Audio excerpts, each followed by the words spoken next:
98 days out. Video number 2. King of the platform 5. Getting ready. Clang and bang on some squats, some deadlifts, some accessories. Getting big, getting strong, seeing what we can make happen for the day. How's it going? Where are you going? Where are you going?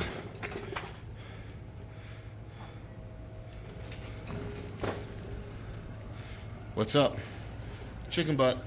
I'm gonna move my GHD / reverse hyper over to where that guy there, the hammer strength isolateral row is. They're gonna switch positions because this will further help me to make my training a little bit more efficient, time-wise, energy-wise, just making everything move as good as possible. What do we got here? Not so bad. What's that? 108, 107? Easy day. Okay, this may have been a bad idea. We got a bit of a roadblock here.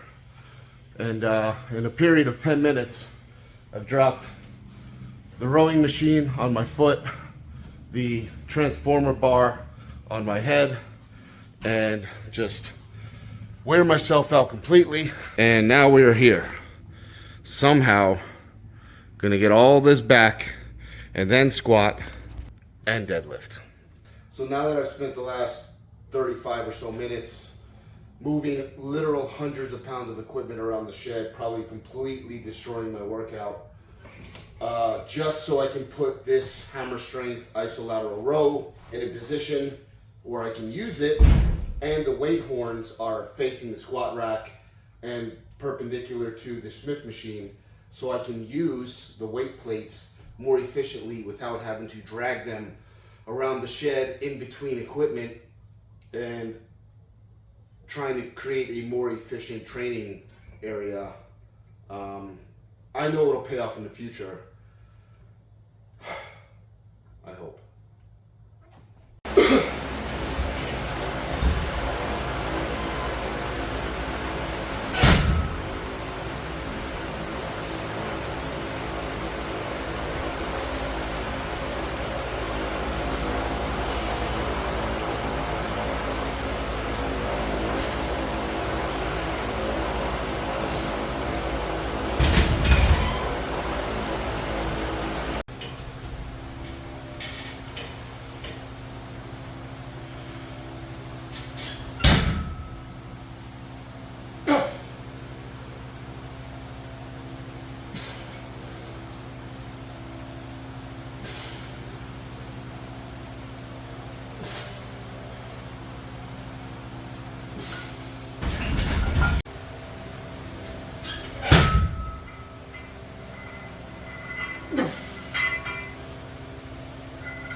Alright, last warm up before I figure out what might be my top single for today.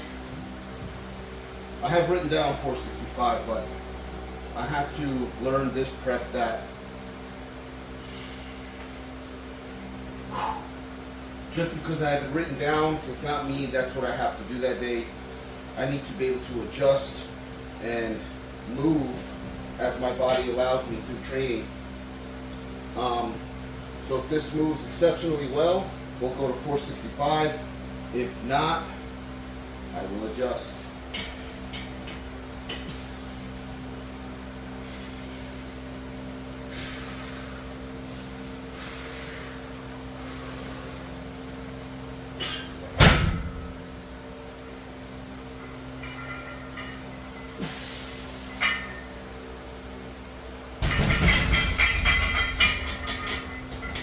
We'll go up. After rearranging the shed and dropping that stupid hammer strength row on my foot, my left foot is now throbbing. And this brings me something that I've heard before is, if life isn't giving you enough struggle, don't worry, you'll create your own. And I always think about that whenever I'm making things harder on myself without thinking things through. The terrible timing of rearranging the shed right before I do this is not very well thought out. But here is a post-injury squat attempt at 465. I'm feeling pretty good about it. Let's just bang it out. Ha! Let's go. Down, up. Down, up. Up. Down, up.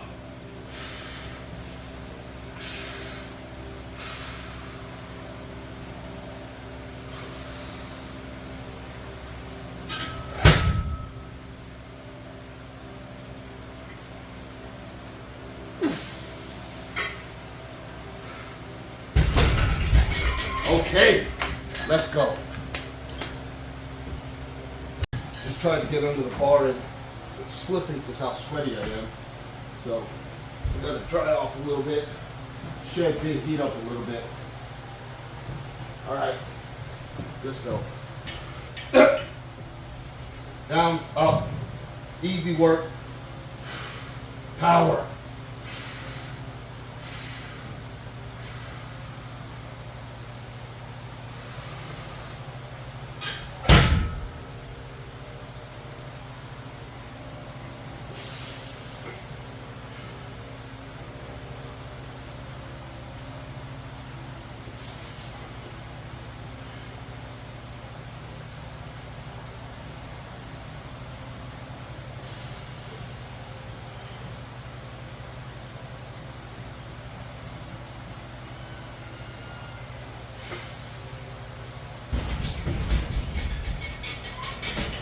Not too bad.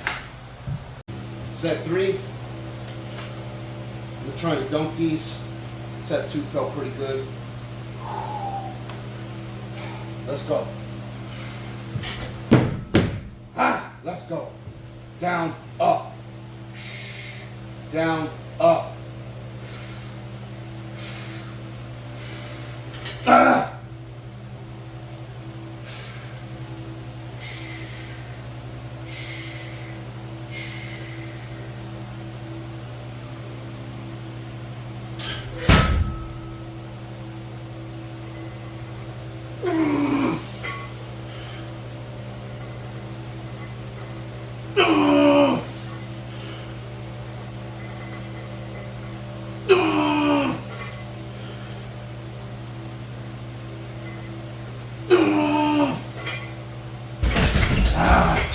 Let's go. So I made a little adjustment there. I pointed my toes a little bit more forward. And I did my best to drive my knees more forward as well, to use less of my inner thigh, inner adductor. And that worked much better. I felt my depth was much cleaner, no aggravation. Finding adjustments, putting them to work, that's the key. Now finishing up with squats, going over to deadlift. This is something new for me. I normally would never squat and deadlift in the same session.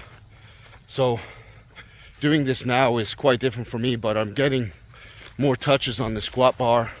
I'm getting more touches on the deadlift bar. You know, relearning how to do it all, getting the feel for it, you know, doubling my amount of repetitions of practice that I get for training. And here we are.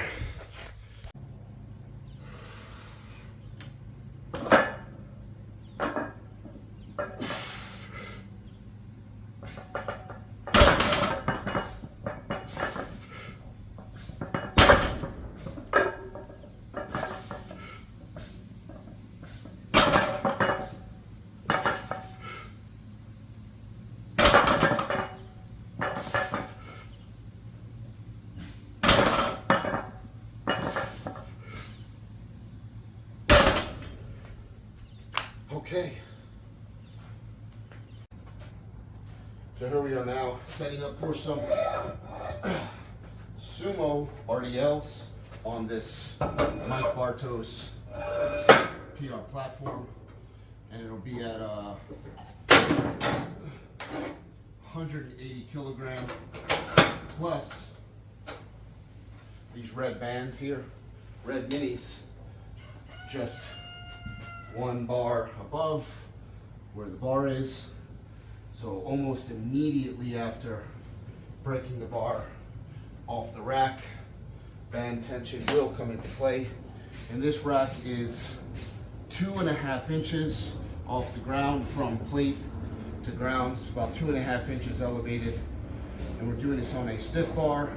The bands at full stretch together equal about 120 pound total resistance. So 180 kg, whatever that is, I'll put the pounds on the screen, plus 120 pounds of band at full stretch.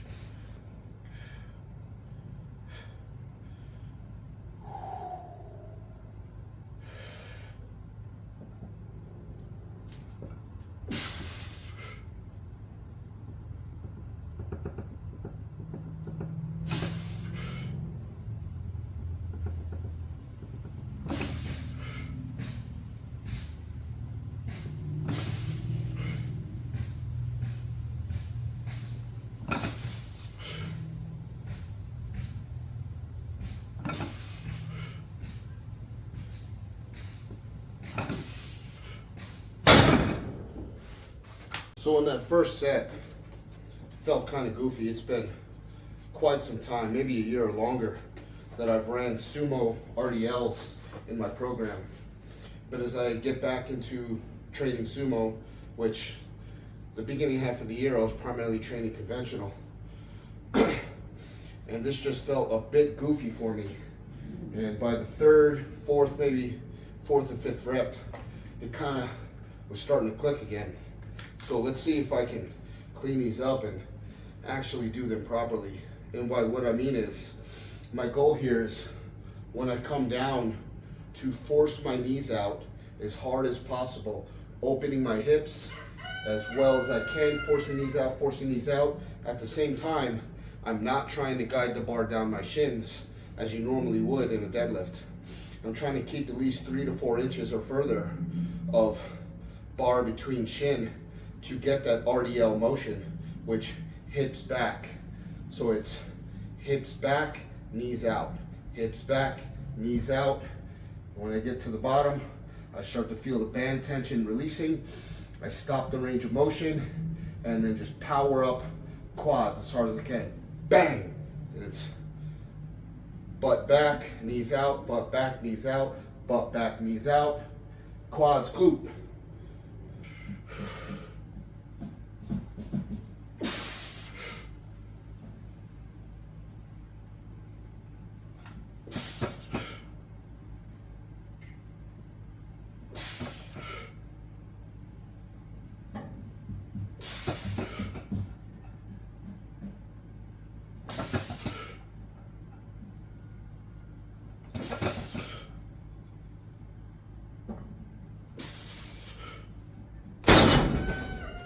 That felt a lot cleaner. Next trick, now that all the fun stuff is done, I'll be supersetting some leg extensions and over here, some face down hamstring curls. Both MaxiCam, solid machines. Really like how these guys feel. Fully adjustable, really good range of motion, excellent strength curve on both these. But I am going to be supersetting them just in the name of efficiency, as I've taken a bit too long getting through these squats, the deadlifts, and the RDLs. So we're gonna push these a little bit. I'm still gonna take my adequate rest times, 3 minutes minimum, as I prefer to be fully rested to push a hard set. But I'm already talking too much. Let's get to work.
Okay, so after reviewing the first set, I realized I lowered the weight this week to start low and work up, like I said, but one of these is absolutely necessary. Seatbelt. Get you one off pretty much anywhere, Amazon or similar. I just, for this machine, I put it right under here underneath the handles, and this way I can strap my hips down, so I'm now locked in to this leg extension. So I first have to get my feet in here, right? And I can lock myself in to this here leg extension. There we go. Now we can get to work.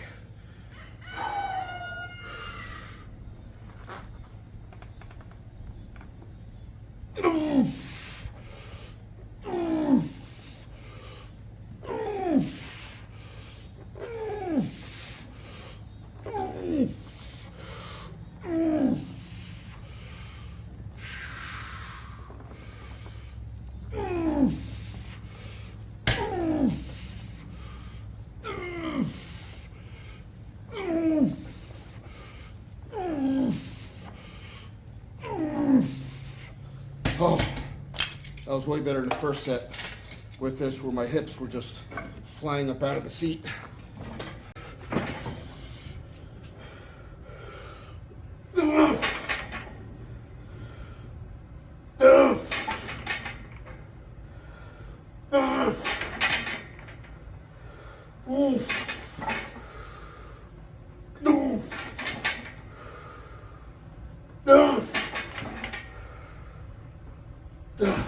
This is Rocky. He's an attack chicken. Say hello, Rocky. Now for a little bit of the work that probably matters the most, but is the least fun. This is the reverse squat. I prefer to do the reverse squat standing on this cable machine because I can really, without the strap on, I can really lengthen, fully lengthen, and then pull through my hip flexor, driving my knee forward. Attempting to hit this is what I'm going to do, just like you would a Muay Thai knee, driving my glutes forward. It's the same idea here that I'm going pull. The first step is I'm keeping my leg stiff and I'm pulling through my quad with a stiff leg, and then when my toe is about to touch the floor, I start driving through my hip flexor, pulling up from here. Now, add a little bit of weight.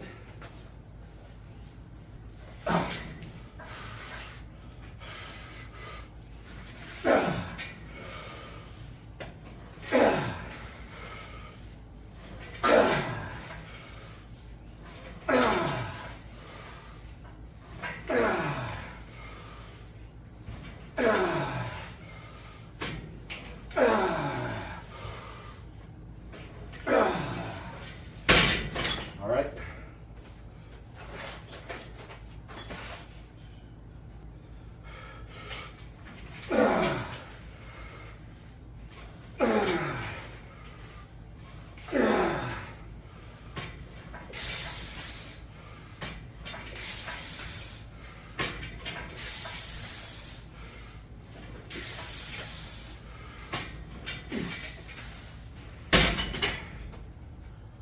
So yet another love-hate movement here, similar to what we did on upper day with the lean back sit-ups.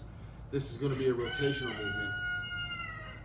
Thank you for that, Rooster. That's Rocky. I've started doing these because in jiu-jitsu there's a lot of rotational movement with trips and throws, to where I had this over time I've had this issue where I pull a rib, whether it pops, tweaks, just gets out of place. We should put a rooster counter up. And this is one of those that I absolutely hate doing because it's so terrible. But it absolutely works in the best way. Jesus Christ, Rooster. Let's just go. Come on.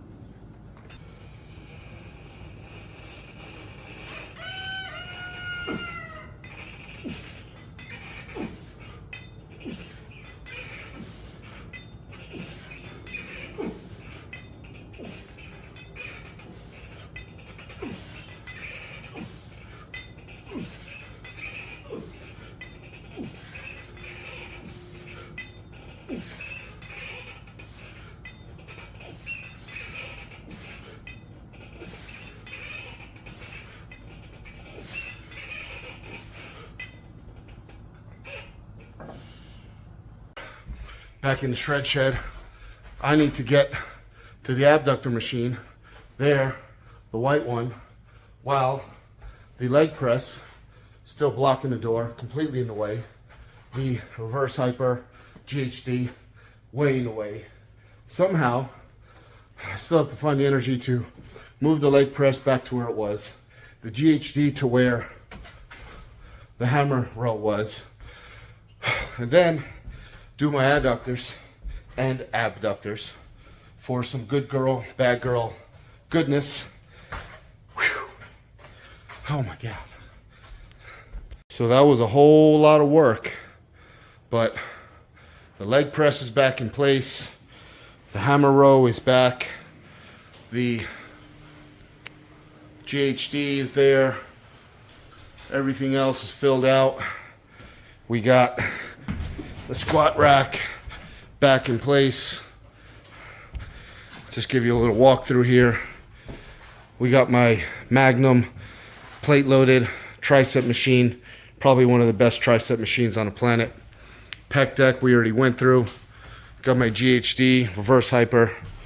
Pretty badass Magnum leg press. We got the Paramount abductor, adductor dual machine. We got this Legend Fitness calf raise. I got a Cybec back extension over here. I usually use that in the off season, not so much in the primary. Got this badass Pro Maxima curl here we did on upper day. The first piece of equipment I ever bought here. We got this really old school Cybex leg ham curl, badass machine. Probably the most rare machine I have here is the Flex Fitness kneeling ham curl, pin loaded, which is very hard to find. Pretty rare piece of equipment there. And that's it. This here's the shred shed. I'll go back over here just to show you one last piece. We got the Magnum Smith machine, of course, we've already showed you. This really old school bench, pretty badass. You can see all the cool little features it has here. And something really cool that, again, I'm mostly using the off season is this hoist rack mounted press. And this arm is adjustable here in different angles and heights. So you can do flat bench press, you can do incline, you can do overhead press, you can lower it all the way down and do shrugs. Comes with this extra bar attachment here, so you can do RDLs and stiff legs and basically everything. If you can't tell, I'm pretty much an equipment connoisseur and I love this stuff. You know, anything to help just build better, work better. If you have good equipment, you enjoy training more. And that's part of the thing for me. That's why I just spent probably an hour and a half in total not ruining, but putting a pretty good damper on my training session here today, just so I can move this guy here, because it was too much of a pain in the ass to use where it was, and I would just skip it and then use the machine outside. But I very much enjoy this machine more. So putting the effort in now to make my training more efficient over the coming months is well worth it. I wasted a little bit of time, wasted a little bit of energy, still had a pretty good session, even though my foot feels like shit and the top of it is swollen. That's just part of training. But so everything's in place. I'm happy with that. And I can finally do my last movement on the abductor adductor machine.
Holy shit. And we're done.